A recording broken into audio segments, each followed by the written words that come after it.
With so many options, why choose Arizona State University? For me, the only online option was ASU because of the quality. Their faculty was really involved with their students and care about your personal journey. The dedication to my personal development from my professors, that's been extremely valuable to me. Earn your degree from the nation's most innovative university. Online.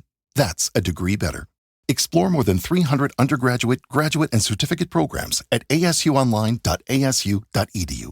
At Arizona State University, we've made online education better, smarter, and more personalized so you can go further in your aspiring field. I decided to pursue medicine once I realized that ASU did have the online program for biological sciences. You're still required to learn the same curriculum. You're still being tested on the same content that anyone would be tested on in person. The comprehensiveness of the program prepared me so well for medical school. Explore over 300 programs at asuonline.asu.edu.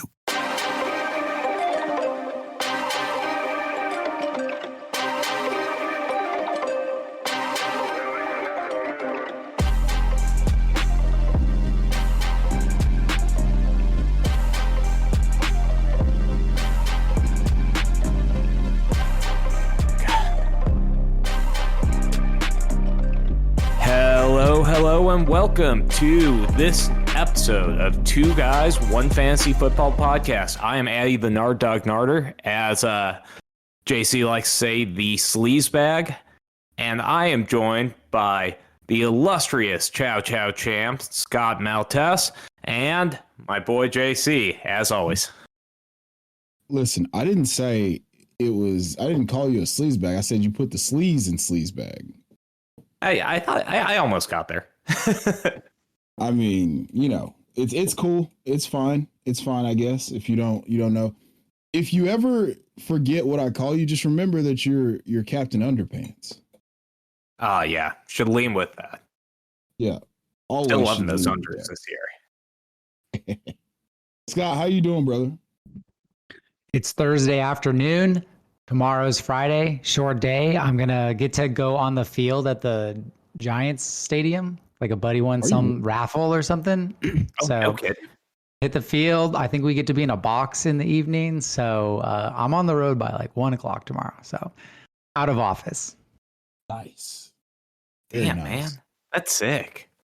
Okay. Well, I gotta say, got it. Yeah. Well, that's the biggest news I got from the NFL this week. No, we got a couple of things in here. I was thinking we could rapid fire through this, buy or sell style. James Gladstone says that Travis will play both ways, but by how much is game script dependent? How are we feeling about that? We buy it, we sell it. Because I bought it the whole time. It's like, hey guys, hey. I don't think he's going to play every single snap at receiver, so I'm buying this. That seems to be the consensus. All in at this point. Some people have been like saying he played wide receiver in OTAs because he needed to work on that the most. So that's kind of the latest sentiment. Yeah. I mean, I kind of feel that. He did need more reps at receiver than cornerback. He was incredible in college. Like, I think that makes sense for the playbook, too. Like, you want to get him a little rapport with Trevor Lawrence. Now, isn't the thought that you... Sorry. Next up, but isn't the thought that you play for, like, those 70% of snaps, but he's going to make the explosives, right? Like, he's this special athlete, and he's going to go make some freak plays and catch some of those touchdowns. Like, isn't that what we've always been playing for when we're taking them at the end of the fourth? I mean, yeah, that's the thought. But here's the deal. What if that doesn't happen? What if it doesn't work that way? I mean, those are outlier outcomes, and Travis is an outlier athlete. But, like, just what if it doesn't hit that way? But you're already at that point in the draft where I'm kind of asking that same question about everybody. Though there is somebody maybe a little below that I like, Jamison Williams. Thank you.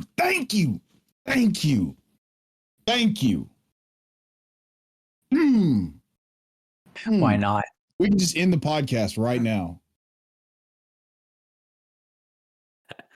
I mean, I gotta say, if we're going JMO or Travis at the same spot in the draft, give me the guy who already showed it on the gadget plays, not the guy who hasn't shown it yet. Like, hey, I'm with you guys on that one.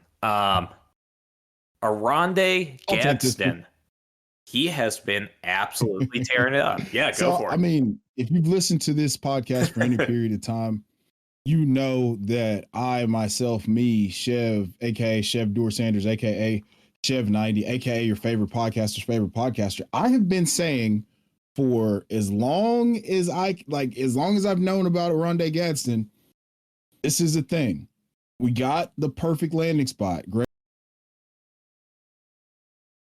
Roman, tight end kingmaker. Now, if you go back, if you're a sicko like me, you listen to the draft call with Aronde Gadsden, and then you go to Jim Harbaugh raving about Aronde Gadsden, which if you follow me on Twitter, I retweeted it. It was like, hey, I don't expect you to be as degenerate as me about this, but everything that he's saying in this press conference is exactly how he planned. He said he had a plan for Aronde Gadsden, and that's what he wanted him to add to the offense, and that's what he's done. And then the Chargers position coach.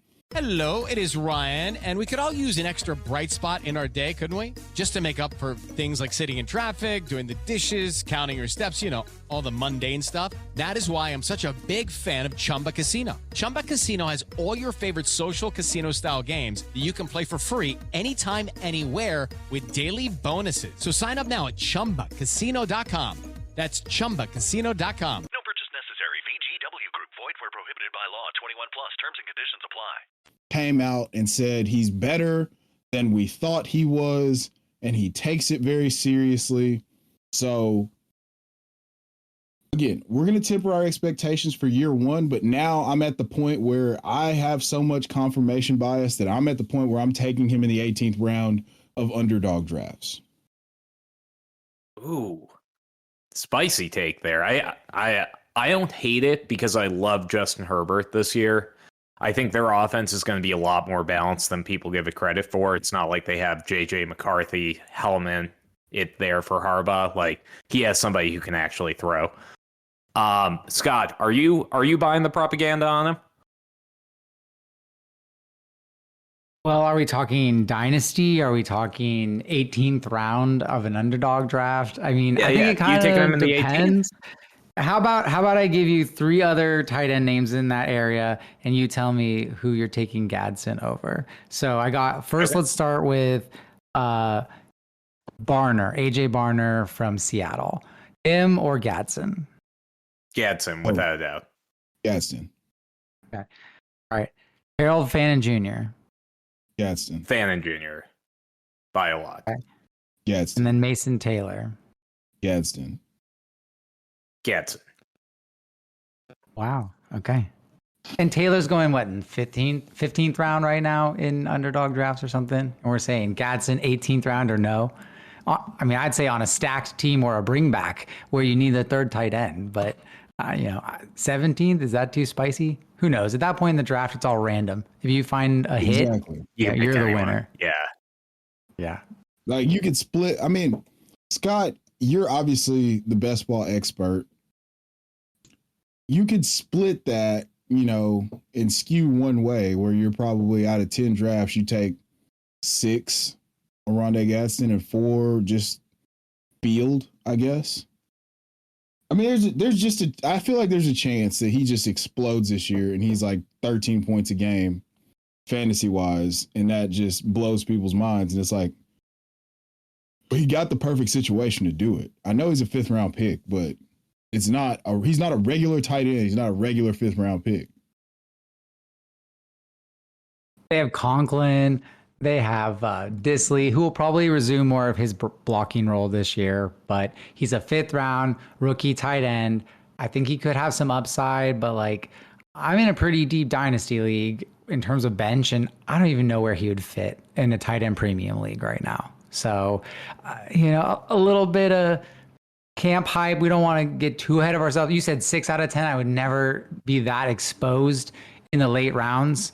If you're going to do some drafts now and some drafts later, and you want to go like 20, 30% now, and then later he's in the 16th round and you think that's too spicy, then that's a good way to go about it. But 6 out of 10, you're overcommitting to somebody you don't know anything about and who could easily be a 0. That's fair. Yeah. You can get guys like Theo Johnson in that range. I mean, he had a pretty good rookie season until he got hurt. He's a good prospect. He had higher draft capital. Like, I'd rather run it back with him than go in too much on Gatson. Yep. Just a cool lesson from Scott here. And like, JC and I are both high conviction guys. We'll be in Discord arguing all day over the players that we have conviction on. Like, you can tell there that Scott believes a little bit in the player, but can still temper those expectations and be like, no, I'm not getting exposure over 6 players in 6 out of 10 drafts. Like, I think that's exactly the way you have to think about best ball, because I do the same thing, Chev. I'll be like, you know what? Harold Fan Jr., he's my guy. He is the most athletic tight end prospect I've seen play the game in college football.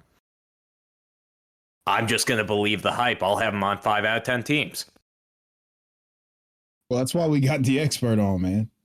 Yeah. Well, more propaganda. Deontay Thornton. So I guess to close it out. Yeah, hit it. Are you guys buying or selling the propaganda? I am. I'm buying. In the right situation, for sure. Okay, that makes 3 of us. All right, we can move on. Love it. Different severities. Deontay Thornton. Yeah. Deontay Thornton, excellent combine, getting first team reps for the Las Vegas Raiders in not the most stacked wide receiver room. Are we buying the propaganda? So, all right, let me ask you guys this. Do you feel like we're buying into his athletic traits and the fact that he's representing himself pretty well, in a room that's what we think is kind of devoid of talent outside of Jacoby Myers? Are we buying that, or are we buying the actual opportunity? I'm buying that he's supposed to be the Myers role, and I think this year is not the year to be in on Besh and kind of let him develop. But Thornton is kind of more of the like down the field release guy, which was what the Trey Tucker role. So yes, leader in routes in the NFL. Mm-hmm. Replaceable leader of routes in the NFL. So are the Thornton lines going to be valuable? Probably not. But is Besh going way too high in drafts right now? Probably. So that's my opinion. I'm buying that. You said quick hitters. None of us quick hit any of these. No, not at all.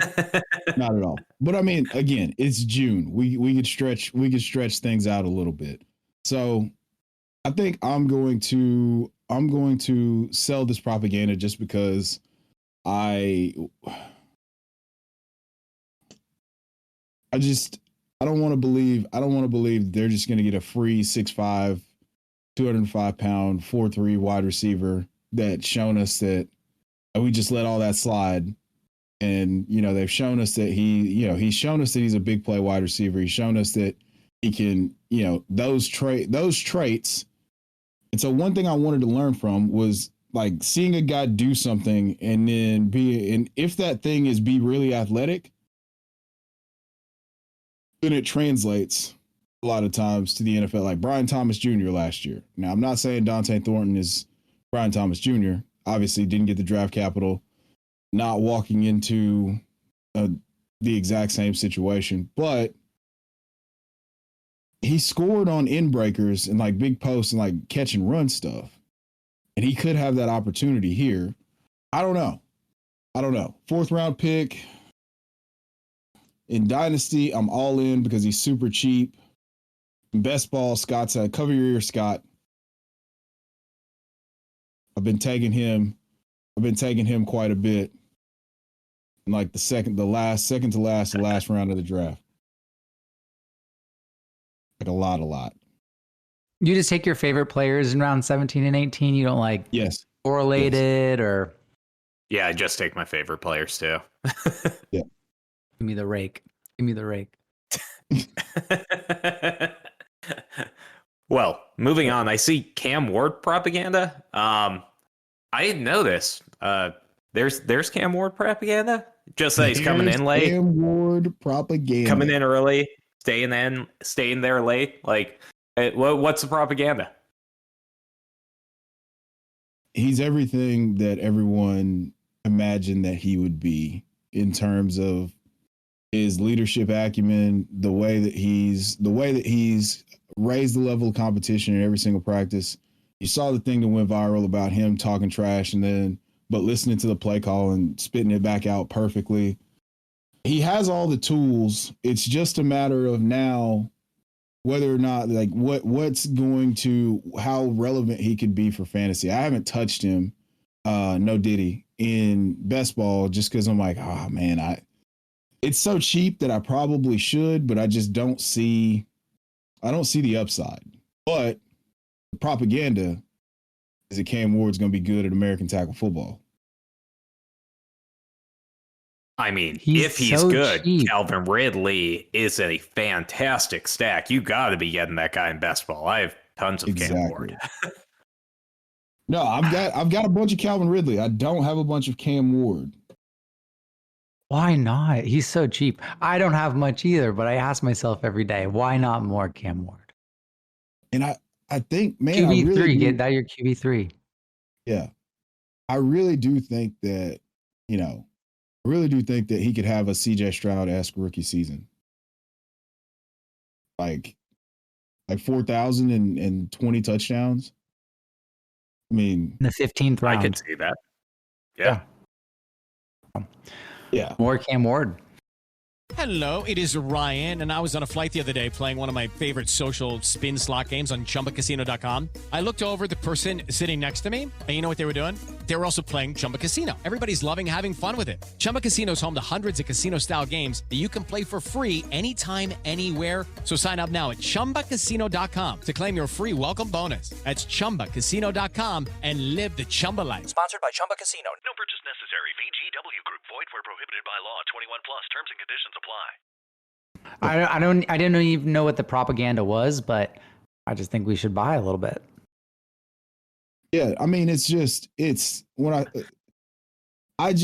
he's showing everyone. So obviously I follow this way, way, way closer than either of you because I'm a Titans fan, but every single day, just something positive was coming out about his ability, like his response to like more demand being placed on him and like the way that he's showing up, the way that they're building chemistry.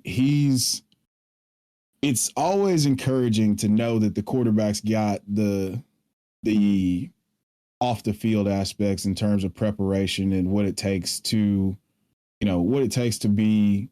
have a baseline to be successful. I'm not saying it'll actually translate this year, but I think that he's doing all those things and he's going to have a successful rookie season. I buy it.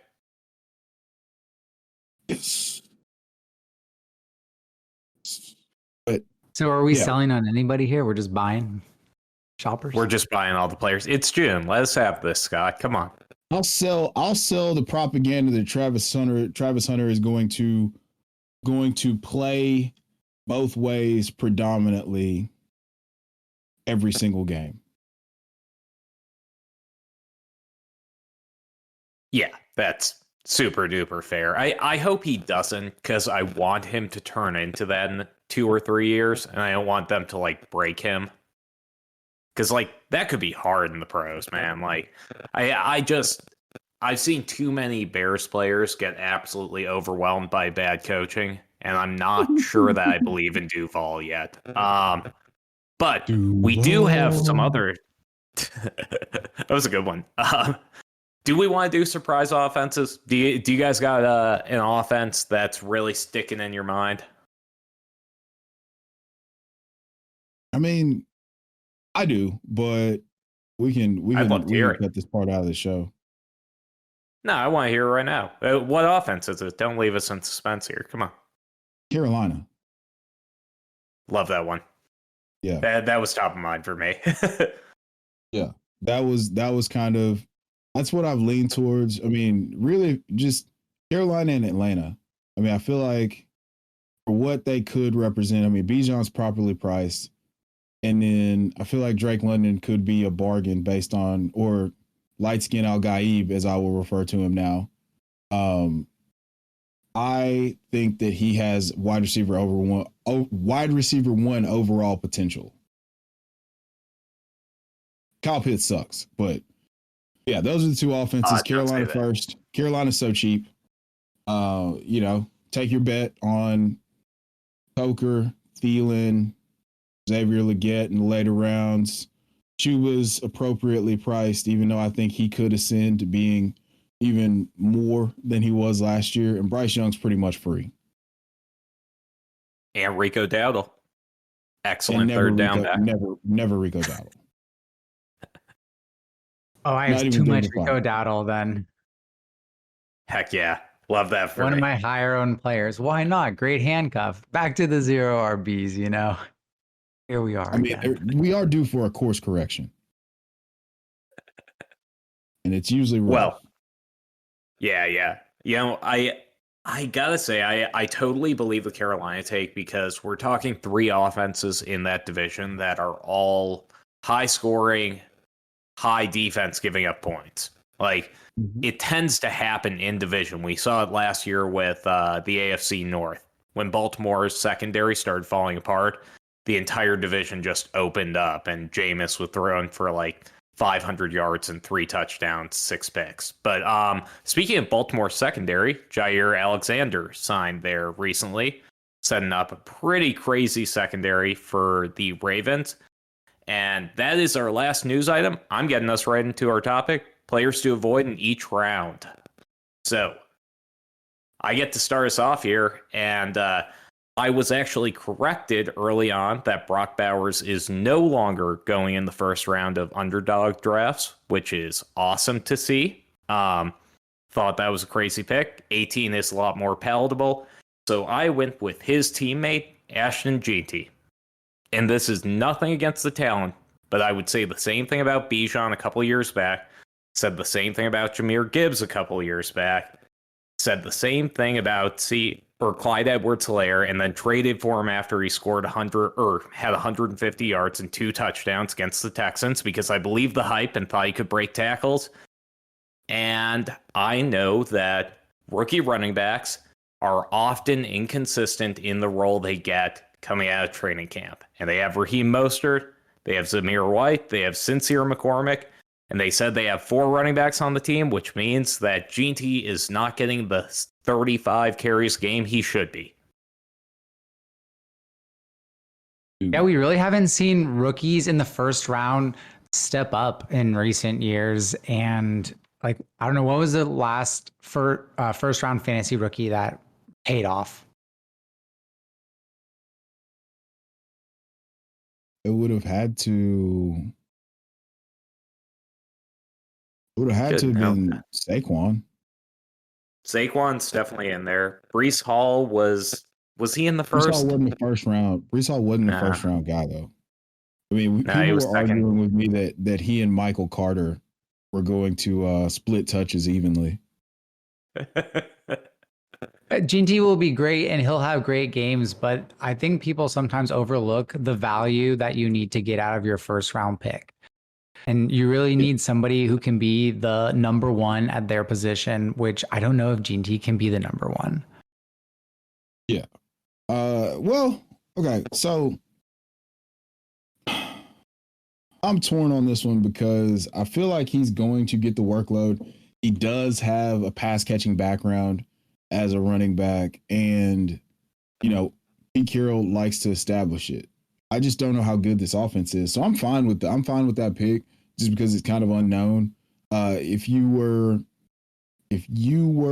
on the clock, you're clicking CMC 10 times out of 10 over Jeanty, correct? Yeah, without a doubt. 12 times out of 10. Can we do that? But at this point, those two have flip-flopped, and the days of being able to take CMC after Jeanty are done. So I think G&T's fallen again. He's now 10 to 10 on underdog. Oh, wow.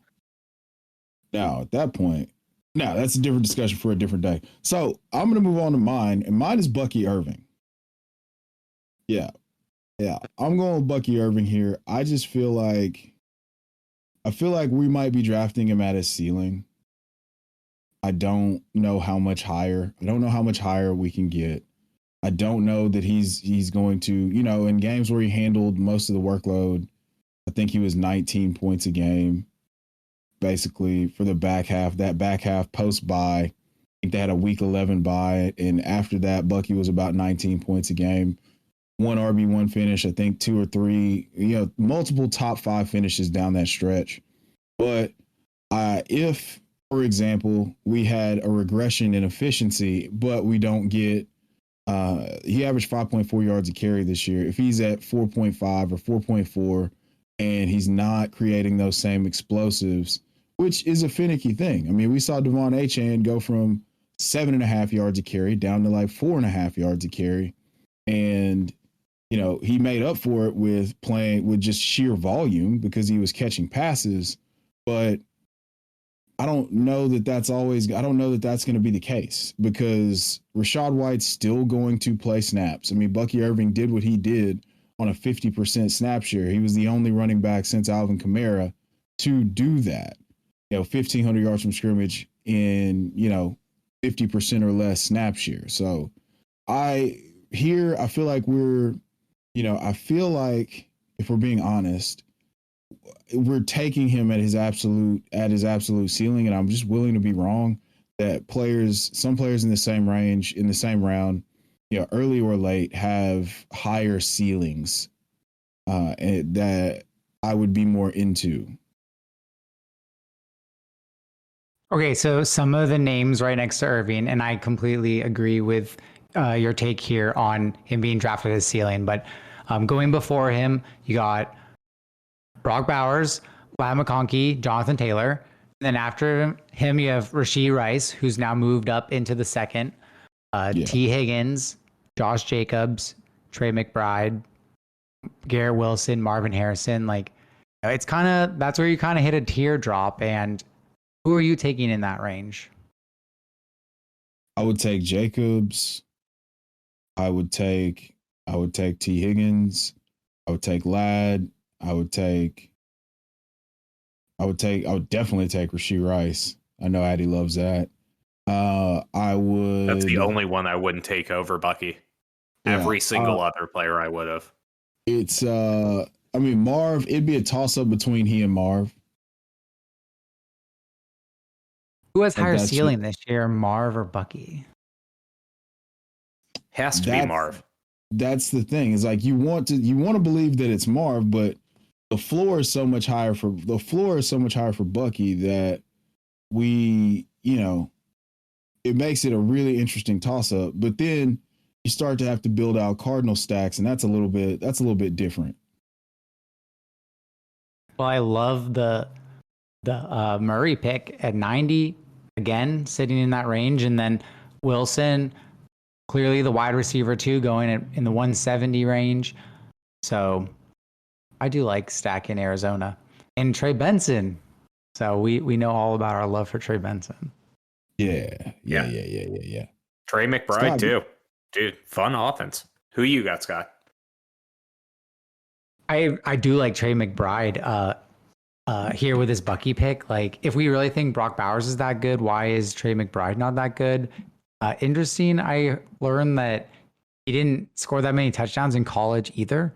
So maybe this is a trend we're seeing, but he was right there with Bowers last year. And because Bowers got a couple more touchdowns, we're just talking about Bowers being number one, but why couldn't McBride be number one going around the same spot?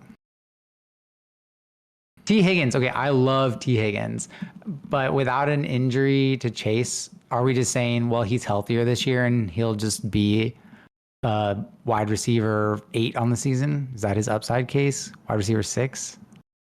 I mean, he was 3rd in points per game, so. And looked at 3rd? Stroke my T. Higgins because I love T. Higgins, but I'm just trying to be convinced. Here's the thing. He's got a Hall of Fame caliber quarterback, and he's got a guy to keep attention off of him. It's an elite offense. You just want as many pieces, in my opinion, you just want as many pieces of an elite offense as you could possibly get. So the only question with T is health. We penciled T in for 17 games at 18 points a game. I mean, that's pretty nasty work, if we're being honest. Did he keep up that pace? He did with for 12 Joe Burrow, games. yeah. He did. And it's like, and again, he's having passes thrown to him by a Hall of Fame caliber quarterback. Okay, what about T. Higgins or Chase Brown? Who has higher upside this year? T. Higgins. T has top 5 wide receiver, like end of year upside. He could do what Chris Godwin did in 2019. Bingo. If Chase Brown didn't like break his ankle going into the end zone in week 17, got that touchdown, literally ruined the Chow Chow championship potentially. Like, will we be talking about him different? He put up 228 and didn't even play like the first 5 weeks of the year. Like, are we not talking enough about Chase Brown? Well, it's just kind of a Spider-Man meme between he and Kyron Williams, but Chase Brown catches passes. Yeah, he got 54 receptions last year. I mean, he only had 7 rushing touchdowns. Why can't that number go up? I don't consider him and Kyron Williams anywhere near each other at this point. And that's just in my rankings. Well, I understand that. I understand that sentiment completely. It's just that when I say that they're Spider-Man meme to each other, it's similar situation, underappreciated guy in a really good offense, handles all the workload, and they're going to return you RB1 value, and you never have to pay. You're not having to pay a lot of times. Like you're paying, RB12 for Kyron. Is that correct? Yeah, RB12. Chase is 11. Chase Brown's 11, and Josh Jacobs 10. Yeah, and so at those price points, what he can give you. I mean, Chase Brown was RB5 from weeks, I believe, 8 to 18. Once he got the full workload, once Zach Moss was no longer, he was like the RB5 from weeks 8 to 18 or 9 to 17. Step into the world of power, loyalty, and luck. I'm going to make him an offer he can't refuse. With family, cannolis, and spins mean everything. Now, you want to get mixed up in the family business. Introducing The Godfather at ChumbaCasino.com. Test your luck in the shadowy world of The Godfather slot. Someday, I will call upon you to do a service for me. Play The Godfather now at ChumbaCasino.com. Welcome to the family. No purchase necessary. VGW Group. Void where prohibited by law. 21 plus. Terms and conditions apply. And then Kyron Williams gave you that season in 2023. Now, he did volume his way to a good finish last year, but you go back one year when they had a healthy offensive line, we're talking about a guy that was 21 points a game. And his skill set as a collegian was as a pass catcher space satellite back. He's been used as a traditional bell cow, kind of like Austin Eckler early in his career. Okay, riddle me this. So we're going to need to get to the next round soon, but I have one question that kind of would answer it for me, because I'm kind of close on those two guys. Jaquiz Hunter or Taj Brooks? Like, which of them is a bigger threat to take that volume? Because we both believe, I think all three of us believe that the Rams and the Bengals are going to be absolutely bona fide top 12 offenses no matter what. Correct. Barring injury. So I think that the Lions do, or the Rams duo, because you have two, right? We still have any hope in last year's Blake Corum, right? He was that's fair. So that's fair. Extra competition. He's a year older too, so contract year for Kyron. Yeah, Kyron is actually younger than Chase Brown. I was surprised by that. That one is a little bit funky, because I didn't think Kyron was that young. Chase Brown's old. Yeah, Chase Brown was like a 23-year-old, 23-year-old rookie. Good for him. But Scott, who's your player you're avoiding in the third round, brother? So in the third round, I am avoiding Terry McLaurin.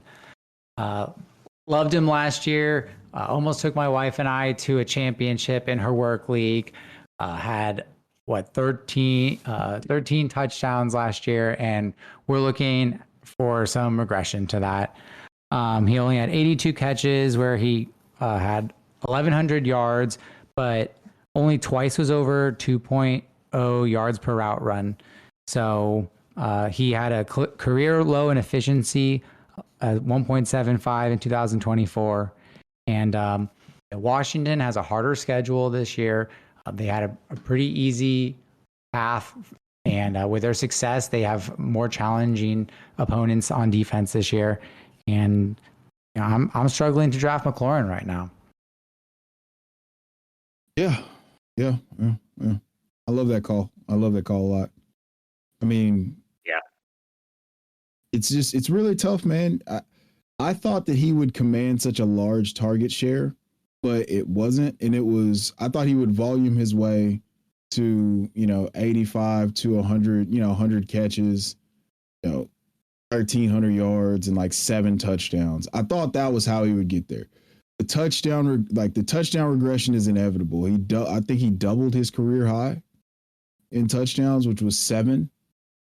So, nearly doubled for all you technical math magicians out there. So I think that, that's a very fair point, man. You want to give us your next one, since we're going snake draft and you're going back to back?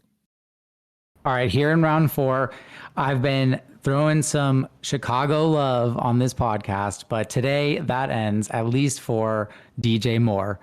Last year, 98 catches, under 1,000 yards, 6 touchdowns, finished as the wide receiver 16. And I feel that he's kind of been that player we've always hoped for more from. His best year was that year for the Bears. Career high in targets, 140, just 6 scores. And being in on Odunze, you have to pencil in some volume for Loveland and for Burden, even with those two having a slow start. I think DJ Moore can have another wide receiver 16 kind of year, but he's not your wide receiver 1 going here in the 4th round. Yeah, this one hurts, but it's fair because Odunze, if he is the prospect that he looked like he was, and I gotta say, like, anybody that shows those flashes, it's hard to unsee them. Like, he put up a little bit on film during like that Colts game and the Texans game, just got himself so open, leapfrogged a couple guys. Like, he should be our wide receiver 1. I'm just wondering what a Ben Johnson offense looks like, because Step into the world of power, loyalty, and luck. I'm gonna make him an offer he can't refuse. With family, cannolis, and spins mean everything. Now, you wanna get mixed up in the family business. Introducing The Godfather at ChumbaCasino.com. Test your luck in the shadowy world of The Godfather slot. Someday, I will call upon you to do a service for me. Play The Godfather now at ChumbaCasino.com. Welcome to the family. No purchase necessary. VGW Group. Void where prohibited by law. 21 plus. Terms and conditions apply. if it's anything like the Lions, wouldn't DJ Moore be Amon-Ra St. Brown in this offense? Like, wouldn't that be the comp? I think Ben Johnson makes the best of what he has, and you've seen it with all the different gadget moves he's made and throwing to the ends and all the different stuff he scripts up. And his best player, his best weapon at this current time is Rome Odunze. And I think he gets it done this year for the Bears. And DJ Moore is a very valuable piece of this offense who will draw attention, and he will take screens to the house every once in a while. I mean, I think he's an okay guy in this range, but here you're looking for upside still, I think, in the four spot. So maybe a good spot to take a guaranteed running back with volume. I like that call. I actually like that call a lot, man. Yeah, it's a tough one with DJ Moore just because there's so much uncertainty. You would like to think that they paid him $100 million and he's your leader. He's your your the alpha target earner. We just don't have that confidence or clarity right now. So, yeah, I'm going to go into the 5th round with my guy. It's a guy that I liked, but I'm only a fan of him in best ball. But in this range in best ball, I have to be out. My guy is Zay Flowers. Now, the reasons that I'm out on Zay Flowers in any sort of season-long league is just about the same reason that I'm out on him here. So he's a guy in an offense where he has no direct path to touchdowns other than him creating them and scoring them from a very long ways away. And the Baltimore offense is explosive, but the Baltimore offense has 2 of the best running talents that we've ever seen in Lamar Jackson and Derrick Henry. And then when they get to the air, you had Rashad Bateman, who caught 9 touchdowns, who is probably going to command a more significant red zone role, right? And so you also have Mark Andrews, who's the all-time touchdown leader in receptions for the Baltimore Ravens. Now, you also have Isaiah Likely, who took a step forward this year, and we famously remember week 1 last year, he doesn't get his foot down, his toes inbounds, or they beat Kansas City in Kansas City. But those are all people that are going to be ahead of Zay Flowers when we're talking about him being a primary target in the red zone. And if I can't predict touchdowns and I can't bank on massive volume, he got 116 targets last year, then I just can't be in at this current, 5th round ADP. Yep. I love that you tongue-in-cheek Xavier Worthy there, because such a similar player archetype. But the big difference between them is Pat Mahomes can 110% support 3 wide receiver 2s in an offense. He could put together an MVP year where that happens. Will Lamar have that much volume? Like there's just no way that he can do that because he scores in so many other ways. Like you have to imagine him regressing in the rushing game, which just isn't something I'm willing to predict. Like Zay Flowers has all of the talent and he should be going in the 6th or 7th round every year. Right. No, I love so that. I have had to flip over on Zay Flowers because I bought him in Dynasty this week. So wait a couple of seconds. The reason I went through with the deal was because he was one of, I think, a list of 6 guys, including names like Jamar Chase, Nico Collins, and he had 5 games with over 100 receiving yards in regulation. So he's got the spike you mentioned. You prefer him in best ball. I think he's a good flex position player because he does have that high upside. He gets that 100-yard receiving game, breaks a touchdown, and it's definitely within his ability, his talent to break off 2 in a game, right? Like it will happen multiple times in his career. And he's a 3rd year. We talk a lot about 2nd-year breakouts, but there seems to be a trend towards 3rd-year breakouts as well. And I want to be in on it, I guess. Hey, I'm here now, so I'm on the Flowers train. And ChatGPT agrees with you completely. So I asked it for a little refute help, and it just spit back like, no. He can't break it. But 6 touchdowns. He only had 4 last year. He can have 6 this year, right? Or 7 maybe. I mean, DJ Moore did it with the Bears. Yeah, he could. Hey, we'll meet you in the middle at 5. All right, we should do an over-under bet, like 5.5. I'll do 6.5. Whoa, 6.5. I think I can go to the market for cheaper. That's fair. All right, Addi, give us your disliked, avoid, whatever we're calling this episode. Players that'll disappoint in each round, the landmine edition. So I'm going to basically give the exact same argument for 2 players. Chris Godwin and Brandon Ayuk are excellent wide receivers. They are well paid. They are target hogs in their own respect. They are on offenses that can support them. Brandon Ayuk is going to miss 4 to 6 weeks. Chris Godwin is likely to miss 4 to 6 weeks. If Emeka is any signal to us, it should be that he's going to miss some time. We don't know what that time is right now. We shouldn't speculate. But if I had to guess, 4 to 6 weeks. And to go along with that, we're looking at two kind of fluid offensive situations. I absolutely love the Buccaneers. I think Brock Purdy's a great quarterback too. I think they will be productive down the road. And I think that you are going to be really bummed when they miss 4 to 6 weeks because they're in the 6th and 7th round. Yeah. I mean, that's an excellent point, man. Go ahead, Scott. Go ahead. I'd say undraftable in redraft. In best ball, they need to be your wide receiver 5 and like be a part of a stack. Yeah, and like maybe stack them with their partner because they're all like, that's kind of the nice thing though, is with these injuries is pulling down the other guys like San Francisco. Jawan Jennings is in the 60s and Pearsall's in the 70s and Ayuk's there and Kittle's in the 50s. So it's like really easy to snag a couple of those guys. And then Godwin's in the 70s and Bouquet in the 90s. Loving Bouquet right now. I'm just drafting him all over. Some of the rookies were looking to fall a little bit here, and I'll talk about that more in a bit. But some I'm definitely buying on Bouquet at this moment. Love that. Yeah, I mean, your point about Ibuka, I'm not gonna derail us talking about how much I love Emeka Ibuka. So.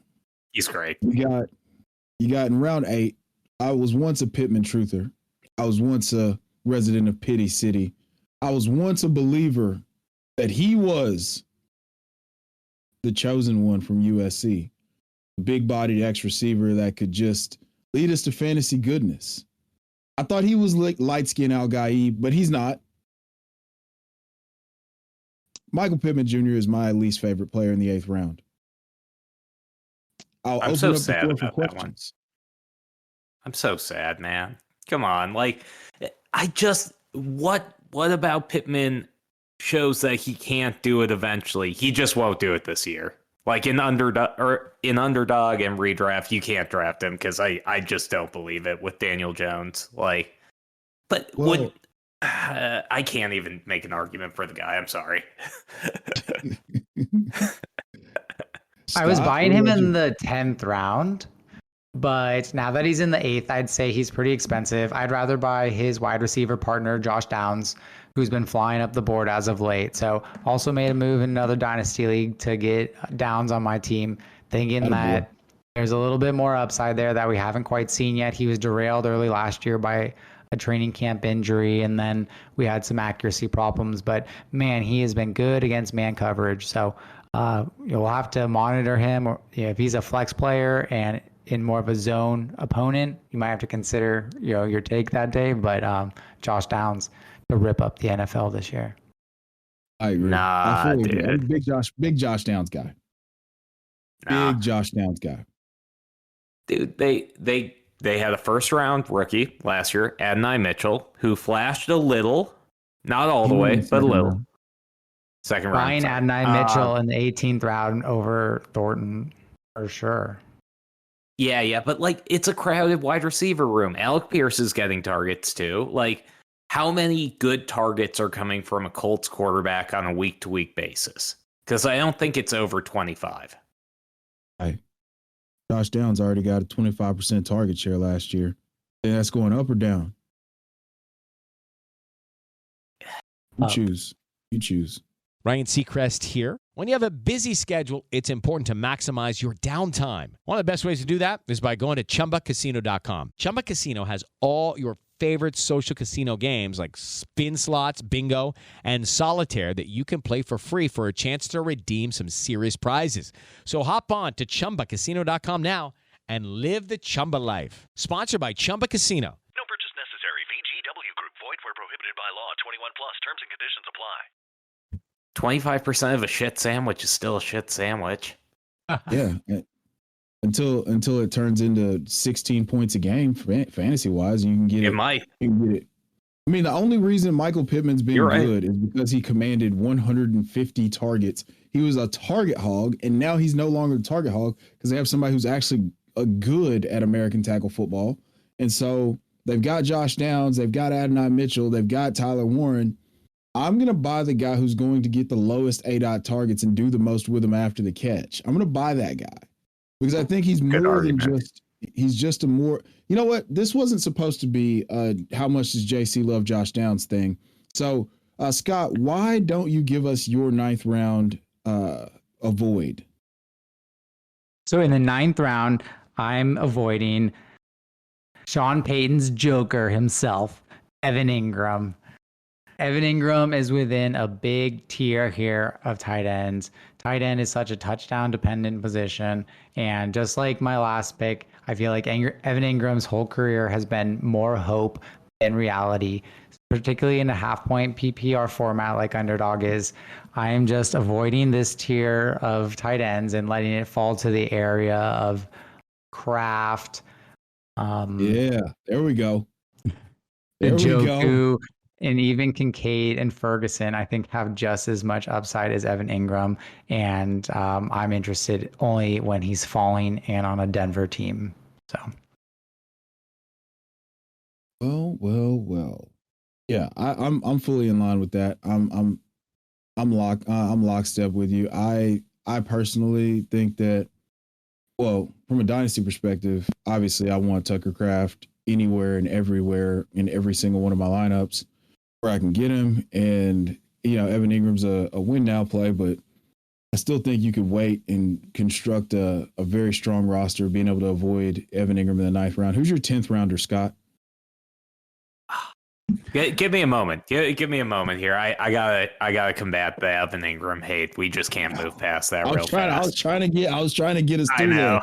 There. I got my stats pulled up. I got them pulled up. I got my receipts here. So Scott, you said Evan Ingram. He's more of an idea than the actual production.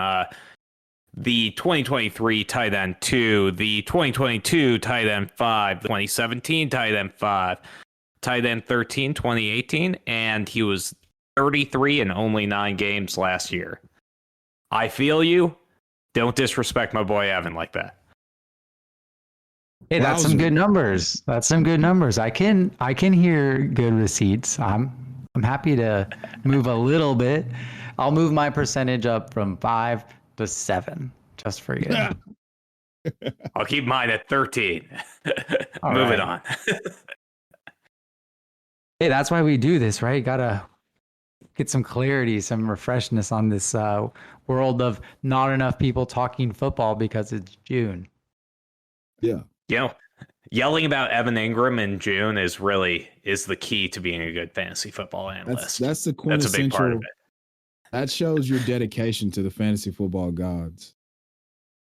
If you're not willing to argue about Evan Ingram in June, when real football is, 80 some odd days away, 79 days away, whatever it is now, what are you even doing? Are you really even dedicated? Do you love the grind? Do you love the hustle? Anywho, yeah, let's get to your 10th round pick here, Scott. So in the 10th round, someone who I'm not drafting is Kyle Williams. We saw Jalen Polk in the same exact position last year in a far superior wide receiver draft class. There's a lot of competition in New England. We got Demario Douglas, who is locked into the slot role, and Kayshon Boutte, who's competing for a role. Polk, there's recent rumors that he might not even make the team, though I would think that there's still hope in a 2nd round rookie last year. Assen gives me the face that says no. So I just think overall, I like Polk. I don't know. I would love to. He came from a good team, right? So he should be better than what he was last year. Something happened, new coaching staff. So let's keep a little hope on Polk. But I don't think Kyle Williams is a bad prospect. He dominated Washington State with 70 catches and 1,200 yards and 14 TDs. So he's got a great profile. I think it's just going to be a slower ramp up. And at 120, this is when we're getting into that RB territory that we liked, or we just talked about that tier of tight ends. So I'm kind of avoiding Kyle Williams at this point. Yeah, love that. Go ahead, Addy. No, I couldn't agree more. He's on point there. I hope Jalen Polk makes the team, though. Like, I want to believe in that archetype of player with Drake May. We can go to training camp in a month or two and like bring some signs like "Go Polk," like make the team. Yeah. Yeah, because that'll get in the coach's head, and they'll be like, Super "Remember worth it. that sign we saw? Those super fans were like super in on Polk." Do gooder, Jalen Polk. Do gooder. I don't think either of us Talk about Tootin. Yeah. My 11th round avoid is Basil Tootin. Now, I've been aggressively acquiring some Travis Etienne because I think that whereas we got an unexpected split with Rashad and Bucky Irving last year, I don't think that we're going to split as much between Tank Bigsby, Travis Etienne, and Basil Tootin. And Basil Tootin fumbles the ball, and he fumbled on the very first play of OTAs this year. So we're already off to a less than stellar start. Travis Etienne bounces back.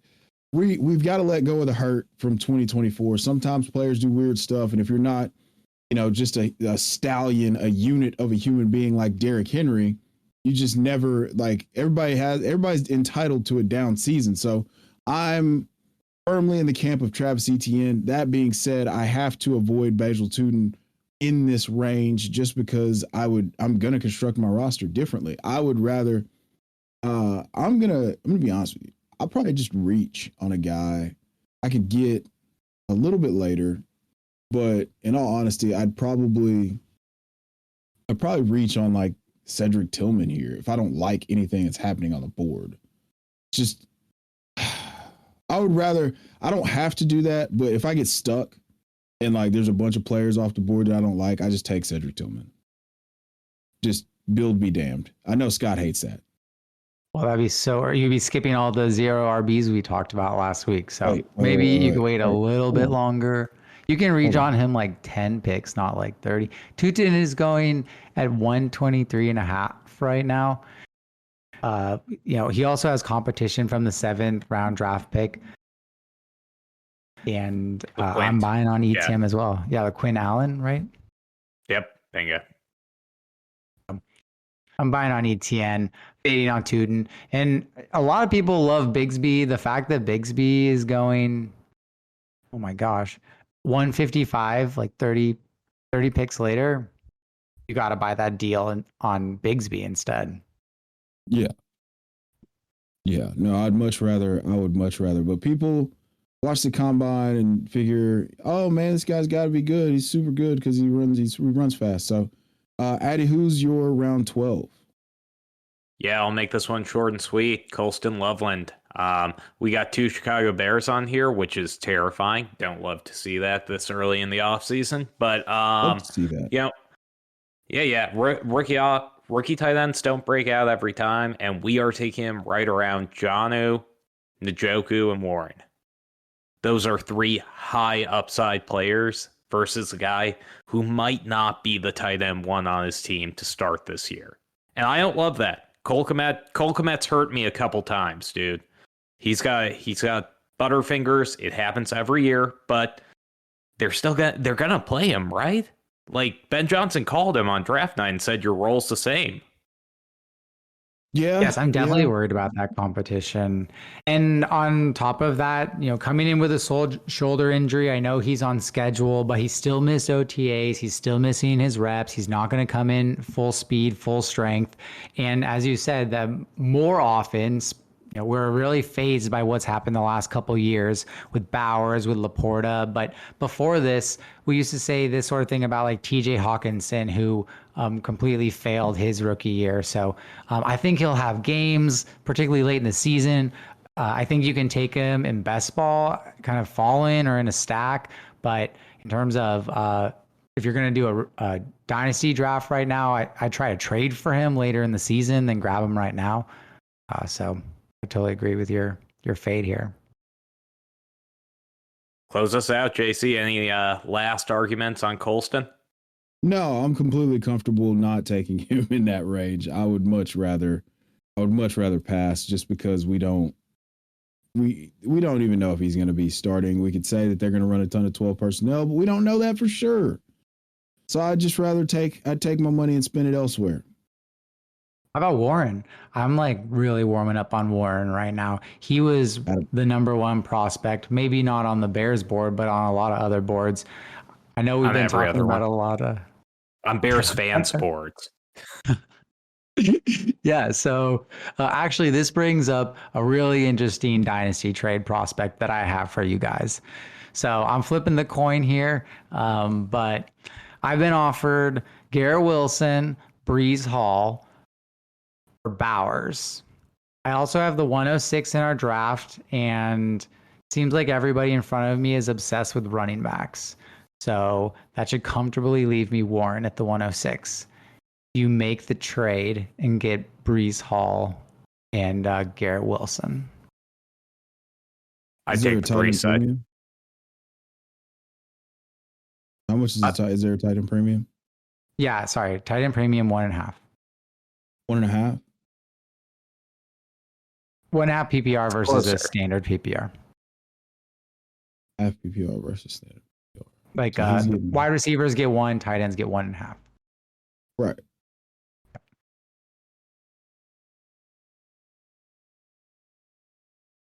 I think that I'm on the Brees and Garrett Wilson side.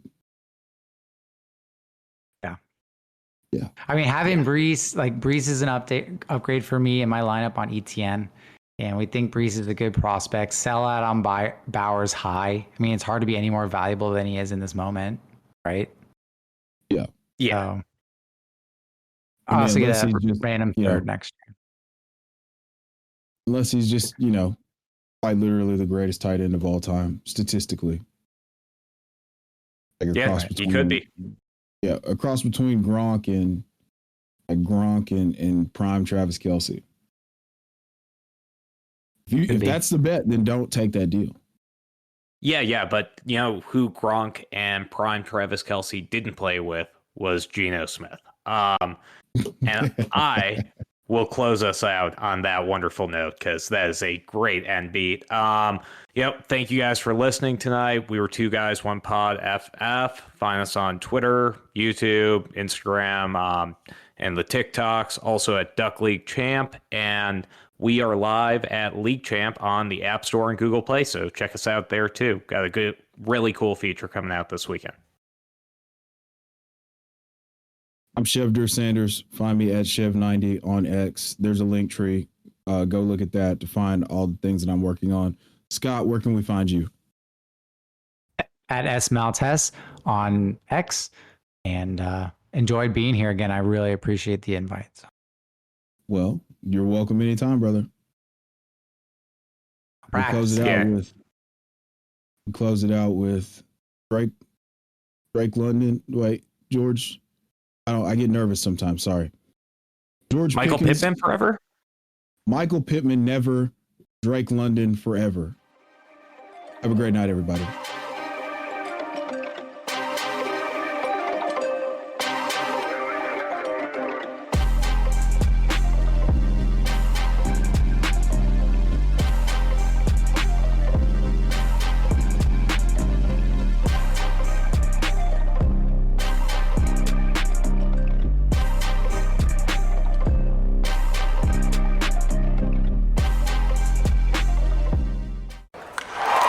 Breaking news from the stadium tonight as an anonymous fan foot the bill for 55,000 hot dogs, bringing that sweet tubed meat to everyone in attendance. Free dogs! Yeah! 55,000 hot dogs? What does that even cost?